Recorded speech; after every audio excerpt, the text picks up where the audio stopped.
প্রিয় ভিউয়ার্স, বিপদ সবার জীবনে আসে, হোক তা ছোট কিংবা বড়। আর তা আল্লাহ পাকের পক্ষ হতেই আসে।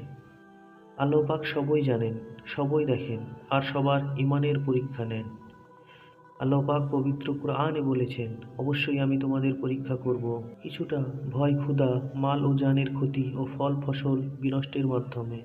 বিপদে পড়েই দেখুন, আল্লাহ ছাড়া কাউকে পাশে পাবেন না। তাই হতাশ হবেন না, নিশ্চয়ই আল্লাহ দুঃখের পরে সুখ দিবেন ইনশাআল্লাহ। আর এ বিষয়ে আল্লাহ পাক পবিত্র কুরআনে বর্ণনা করেছেন, ফাইন্না মাআল উসরি ইউসরা, অর্থ নিশ্চয়ই কষ্টের সাথে স্বস্তি আছে। সূরা ইনশিরা।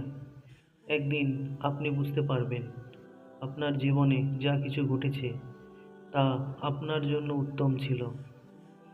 যে ব্যক্তি আল্লাহর উপর প্রবল বিশ্বাস রাখে, আল্লাহ তার ইচ্ছা অপূর্ণ রাখেন না।